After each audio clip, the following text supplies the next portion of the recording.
ॐ अज्ञानतिमिरेन्दस्य ज्ञानञ्जनशलाकया चक्षुरुन्मिलितं येन तस्मै श्रीगुरवे नमः। नमो विष्णुपदाय कृष्णपृष्ठाय भूतले श्रीमते भक्तिवेदान्त स्वामिनिति नामिने। नमस्ते सरस्वते देवे गौरवाणी प्रचारिणे निर्विशेष शून्यवादी पाश्चात्य देशतारिणे। जय श्री कृष्ण चैतन्य प्रभु नित्यानंद श्री अद्वैत गदाधर श्रीवासादि गौर भक्तवृंदा।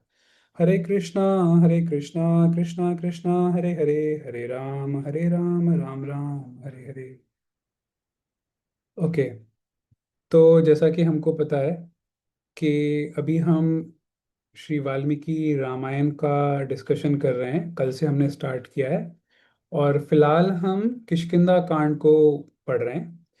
तो हमने कल देखा था चैप्टर नंबर 1 चल रहा था, सर्ग नंबर 1 चल रहा था। तो हमने 30वां श्लोक तक कर लिया था। आज 31 से स्टार्ट करते हैं। मैं स्क्रीन शेयर कर रहा हूँ।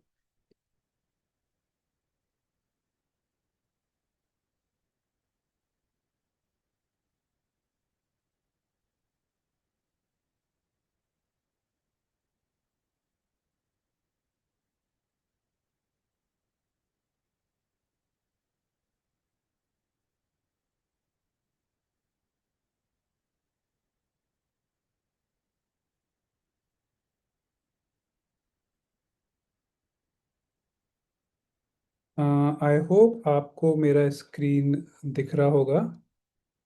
राइट, सभी को स्क्रीन दिख रहा है ना? किसी को कोई दिक्कत तो नहीं है ना? आप एक बार बता सकते हो।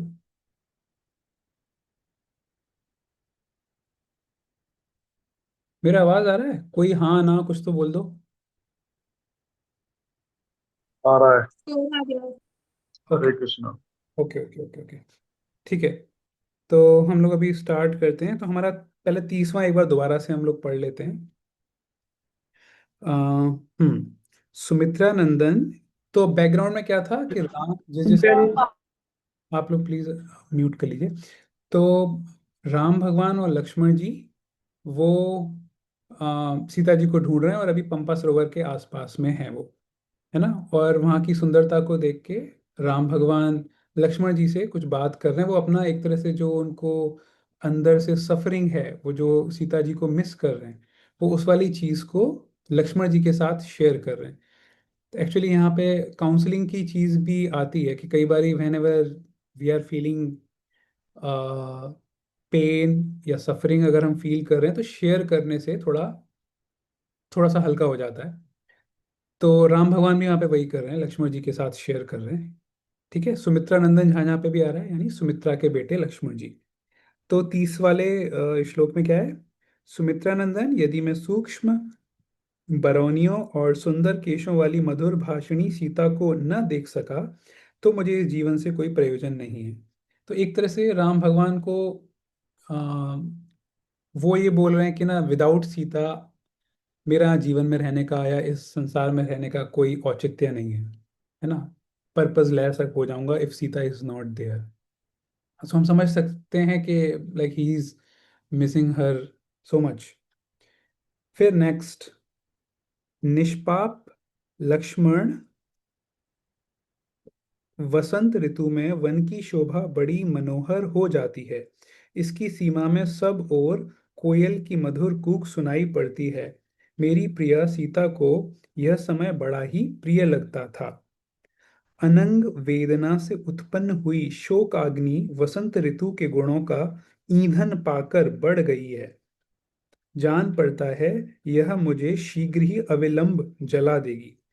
तो वो क्या बोल रहे हैं कि पहले ही से मैं इतना सफर कर रहा था, पहले ही से मैं शोक में था कि सीता जी का किडनैप हो गई है सीता जी। लेकिन ऊपर से ये जो वसंत का ऋतु देख के, यहाँ पे इतना अच्छा वेदर, वो सब देख के मुझे और ज्यादा तकलीफ हो रही है, और ज्यादा पेन हो रहा है। क्यों पेन हो रहा है? क्योंकि हमने पहले वाले श्लोक में देखा था, वो रिकलेक्ट कर रहे हैं पहले की मेमोरीज को, जो ना चित्रकूट में सीता जी के साथ टाइम स्पेंड किया था।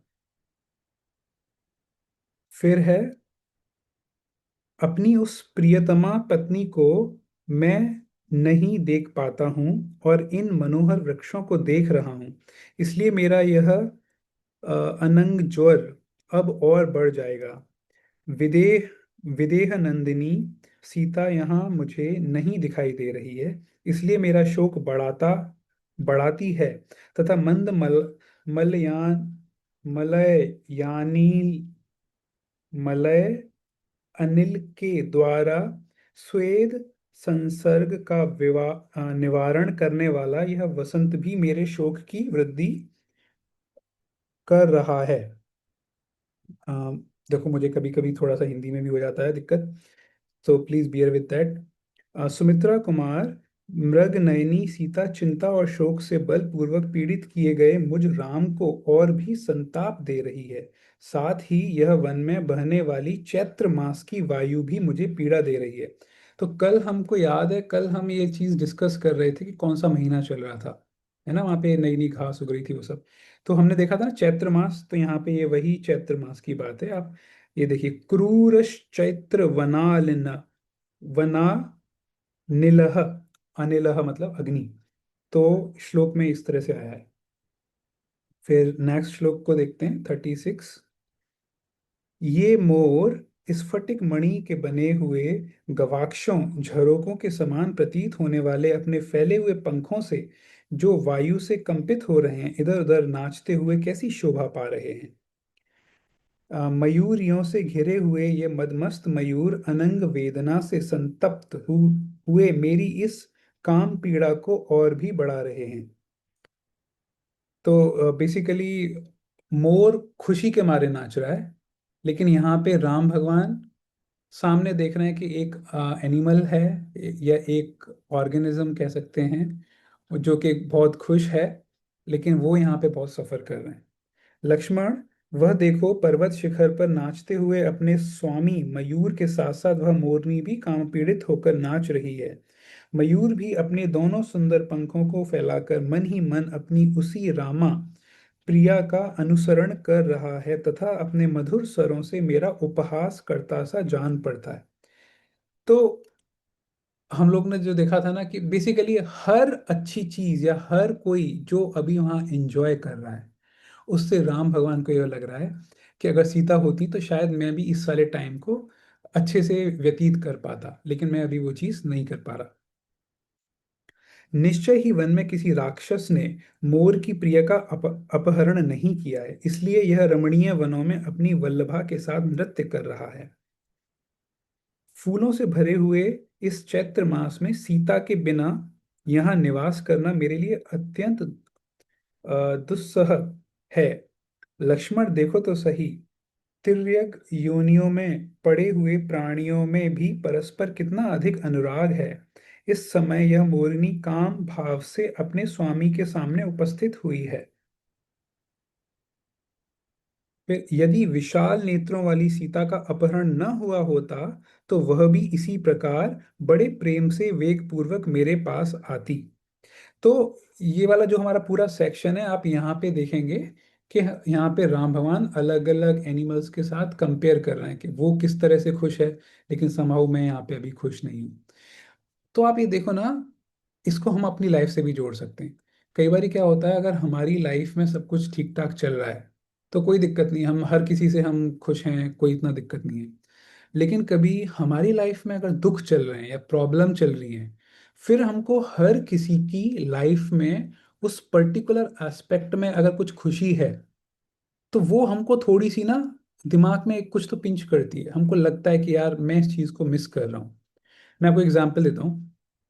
सपोज करो किसी के हाथ में पेन है, या किसी के हाथ में बहुत ज़्यादा दर्द है, या वो उस वाले हाथ को अच्छे से काम नहीं कर पा रहा किसी कारणवश। कई बार किसी को मसल टीयर हो गया, या कुछ बोन में इशू हो गया कुछ इस वजह से।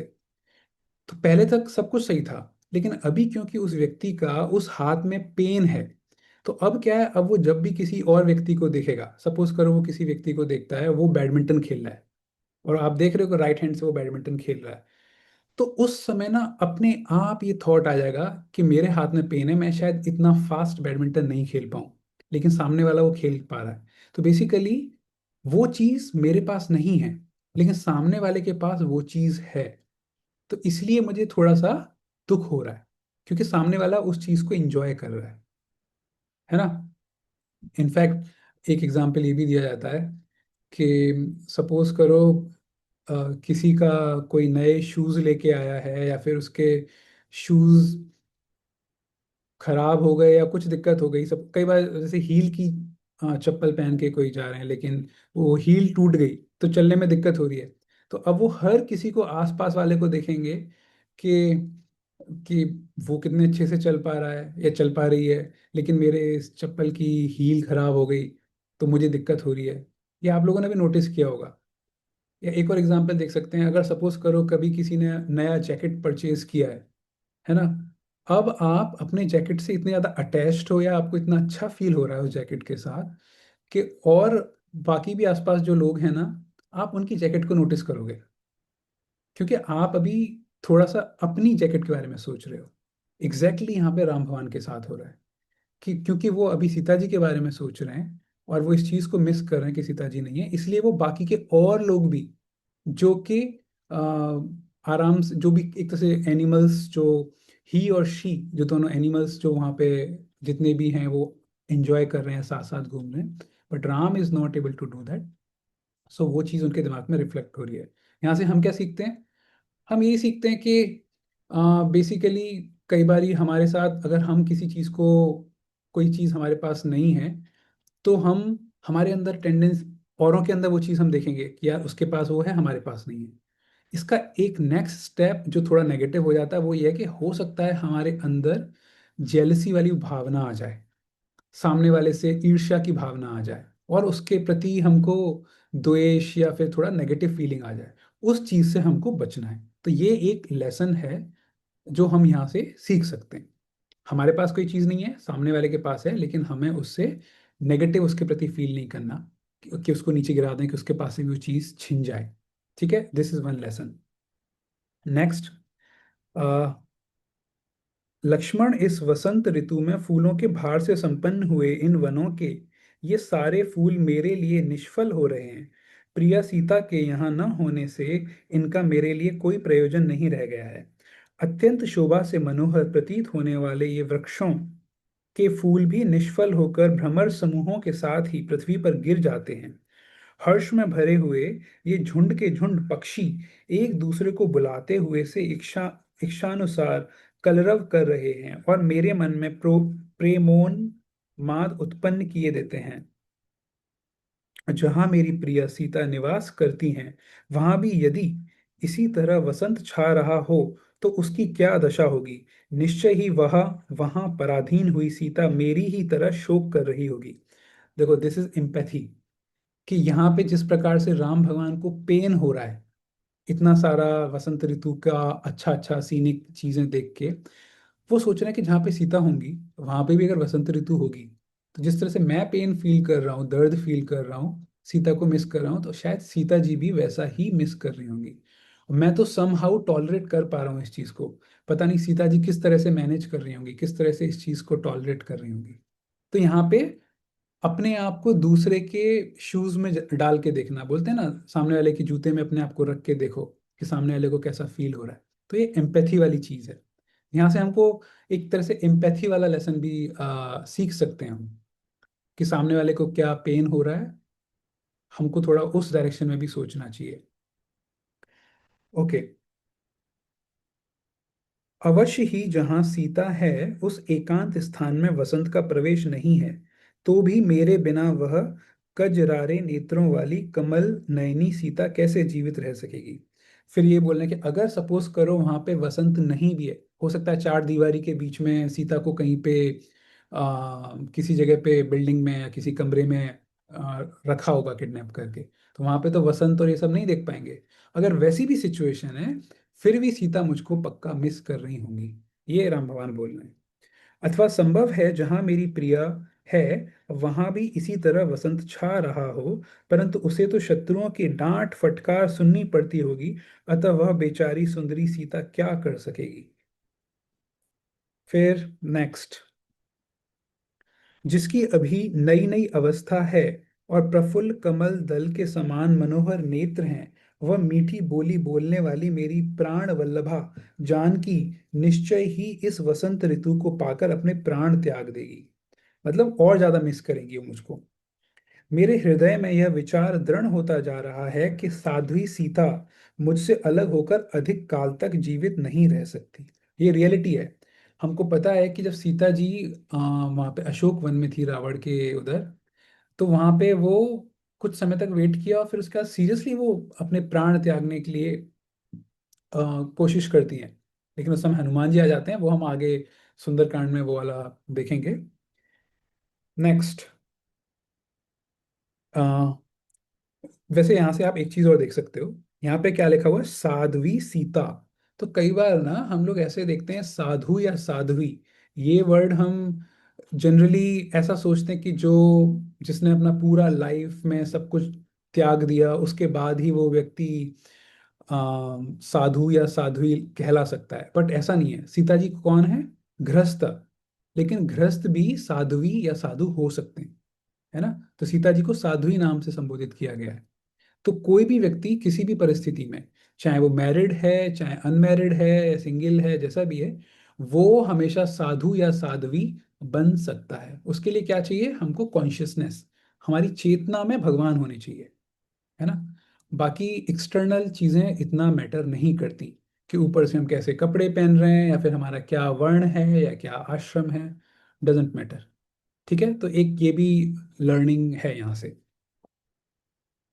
नेक्स्ट, वास्तव में विदेह कुमारी का हार्दिक अनुराग मुझमें और मेरा संपूर्ण प्रेम सर्वथा विदेह नंदिनी सीता में ही प्रतिष्ठित है।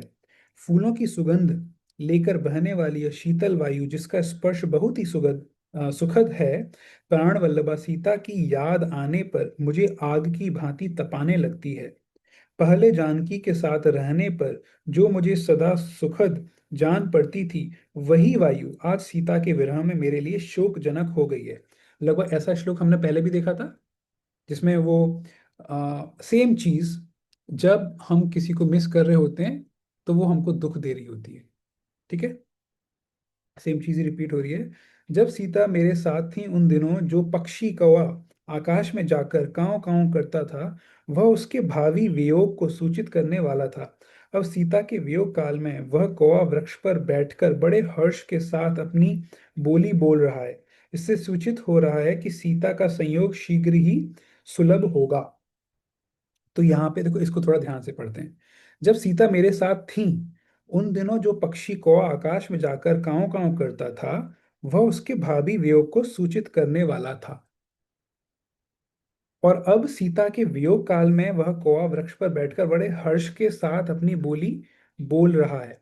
बेसिकली हम इसको थोड़ा सा ऐसे समझ सकते हैं कि राम भगवान थोड़े से पॉजिटिव भी फील कर रहे हैं, इन द सेंस कि पहले भी उन्होंने, जब सीता जी जब उनके साथ थी, तब उन्होंने कौवे को देखा, क्रो को देखा वृक्ष पे। तो वो इस तरह से, देखो लाइफ में कैसे पॉजिटिविटी ढूंढनी चाहिए, यहाँ पे राम भगवान के इस वाले श्लोक से पता चलता है।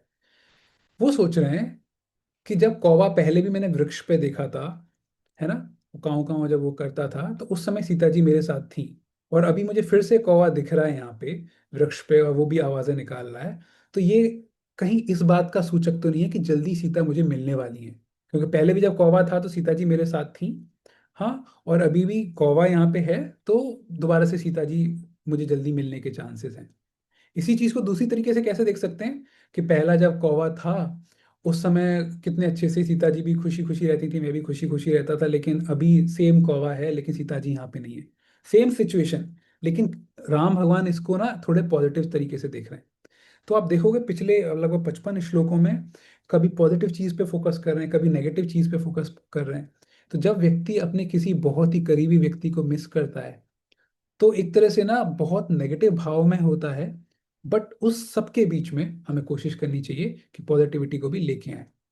ये श्लोक बहुत इंपॉर्टेंट है, मतलब हम इसको अच्छे से और सोच सकते हैं इस वाले श्लोक पे। ओके, यही वह पक्षी है जो आकाश में स्थित होकर बोलने पर वैदेही के अपहरण का सूचक हुआ, किंतु आज यह जैसी बोली बोल रहा है उससे जान पड़ता है कि यह मुझे विशाल लोचना सीता के समीप ले जाएगा। तो राम भगवान पॉजिटिविटी देख रहे हैं। लक्ष्मण देखो, जिनकी ऊपरी डालियां फूलों से लदी हैं, वन में उन वृक्षों पर कलरव करने वाले पक्षियों का यह मधुर शब्द विरही जनों के मदनोन्माद को बढ़ाने वाला है। वायु के द्वारा हिलाई जाती हुई उस तिलक वृक्ष की मंजरी पर भ्रमर सहसा जा बैठा है, मानो कोई प्रेमी काम मद से कंपित हुई प्रेयसी से मिल रहा हो। यह अशोक प्रिया विरही कामी पुरुषों के लिए अत्यंत शोक बढ़ाने वाला है। यह वायु के झोंके से कंपित हुए पुष्प गुच्छों द्वारा मुझे डांट बताता हुआ सा खड़ा है। तो अशोक पेड़ को देख रहे हैं कि जो हवा से हिल रहा है, एक तरह से शायद मुझे डांट सा रहा है, उस तरह से। यह वायु के झोंके से कंपित हुए पुष्प गुच्छों द्वारा मुझे डांट बताता हुआ सा खड़ा है। लक्ष्मण, देखिए, ये वाला जो हमारा सेक्शन चल रहा है, यहाँ पे हो सकते हो कई सारे हिंदी के वर्ड्स भी थोड़े टफ टफ हैं। कईयों के वर्ड्स मुझको भी नहीं पता, हो सकता है आपको भी नहीं पता होंगे। कोई दिक्कत नहीं है, जितना समझ में आ रहा है उतना समझिए। और थोड़ा डीपर मीनिंग को थोड़ा हम समझने का कोशिश करते हैं कि इमोशनली भगवान राम किस चीज से गुजर रहे हैं इस समय, है ना, उसको हम समझने का प्रयास कर रहे हैं। लक्ष्मण, ये मंजरियों से सुशोभित होने वाले आम के वृक्ष श्रृंगार विलास से मदमत्त हृदय होकर चंदन आदि अंग राग धारण करने वाले मनुष्यों के समान दिखाई देते हैं। ओके, 60। आई थिंक आज हम यहीं तक रखते हैं, ठीक है। बाकी का, अगर इससे रिलेटेड किसी का कोई प्रश्न है, so we can discuss that. आप अपने आप को अनम्यूट करके सवाल पूछ सकते हैं, अगर किसी को आज से या कल से रिलेटेड कोई डिस्कस करना है तो।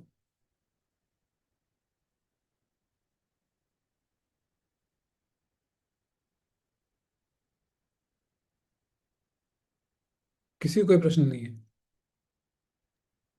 ओके। मैं मैं कर सकता हूँ। हाँ जी, पूछिए। मैं इसको स्क्रीन शेयर को ऑफ कर देता हूँ।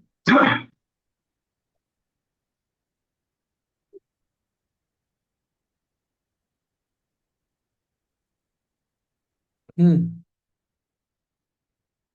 यस प्रभु। कल एक चर्चा जो चल रही थी तो उसमें जिक्र आया था कि श्री कृष्ण का जो मतलब अवतार था वो आपने कौन से युग में बताया था? सातवें ब्रह्मा जी का जो सातवां मनवंतर होता है, उसका 28वां चतुर्युग। तो ब्रह्मा के एक दिन में 14 मनवंतर होते हैं। मनवंतर मतलब, मनवंतर हो। हाँ, मतलब जो आप ऐसे सोचिए। 71 चतुर्युग का बीतना। हाँ, 71 चतुर्युग का बीतना एक मनवंतर कहलाता है। एक मनवंतर में, यस, अराउंड 71 होते हैं। बीच बीच में संध्या का हाँ, समय भी होता है जिसमें हाँ, सृष्टि का विनाश होता है। हाँ, तो जी। सातवां मनवंतर का टोटल 14 मनवंतर होते हैं। मनवंतर मतलब एक दिन को 14 भाग में डिवाइड कर दो। तो पहले भाग जो है उसको एक मनु, मनवंतर मतलब एक मनु उसके राजा होंगे, मतलब उसके देख रेख करेंगे। फिर लगभग 71 के आसपास चतुर्युग होने के बाद फिर सेकंड मनु आ जाएंगे। फिर अ, अगले 71 के बाद फिर थर्ड मनु। तो ऐसे ऐसे करके जो सातवां मनवंतर है, सातवें मनु का जो पीरियड है, उसका जो 28th साइकिल होती है, हम्म। उसमें कृष्ण भगवान आए, मतलब इस बार उसमें आए हैं। इस लेकिन, बार 28वें में आए हैं। हाँ, लेकिन हम, ये हमको ढूंढना पड़ेगा कि हर बार वो 28वें और इसमें आते हैं, ये मैंने अभी पढ़ा नहीं है, लेकिन ये थोड़ा सर्च करना पड़ेगा। लेकिन ब्रह्मा जी के एक दिन में एक बार आते हैं, दैट इज फॉर श्योर। एक दिन में एक बार, इसका ये, मतलब 1000 चतुर्युग में एक बार। हाँ जी, तो यानी, अभी अगर हम चर्चा करते हैं, अभी अभी अभी हम जो चर्चा कर रहे हैं श्री राम जन्म की, तो ये श्री राम का जो जन्म हुआ था ये कौन से युग की बात है? ये इसी से पहले वाले ये की है। कृष्ण से पहले की, कृष्ण से पहले वाले की बात है? हाँ, अब यहाँ पे, मतलब मेरे कहने का तात्पर्य है कि मतलब जैसे त्रेता में राम का जन्म हुआ, तो जस्ट त्रेता के बाद जो कलयुग आया उसमें कृष्ण का जन्म हुआ, या उसमें कोई चतुर्युग बीतने के बाद का अंतर है? कितना अंतर है इस मतलब पीरियड में, बहुत अच्छा सवाल है आपका। दोनों के अवतार में? हाँ, बहुत अच्छा सवाल है आपका। तो देखो, यहाँ पे हम अभी वाल्मीकि रामायण को जो हम रेफर कर रहे हैं ना, तो इससे ऐसा प्रतीत होता है कि इससे जस्ट पहले वाला है। लेकिन मैंने कल जैसे हम बात कर रहे थे ना, कई सारी और भी, जैसे कंब रामायण और वेद व्यास जी वाली आनंद रामायण, और और भी हैं जैसे तीन चार जो रामायण हैं, तो उसमें अलग जी अलग और भी उनको रेफर किया गया है। तो हम ये नहीं कह सकते कि ये इमीडिएट पहले वाला है चतुर्युग, या फिर जी बहुत पहले वाला है, तो ये हम नहीं कह सकते। लेकिन प्रैक्टिकल पर्पस से और कई हमारे आचार्यों की कमेंट्री के हिसाब से ये कह सकते हैं कि वाल्मीकि रामायण जो है, जो हम फिलहाल जो पढ़ रहे जी। हैं, ये जस्ट इमीडिएट पहले वाला है। हम्म।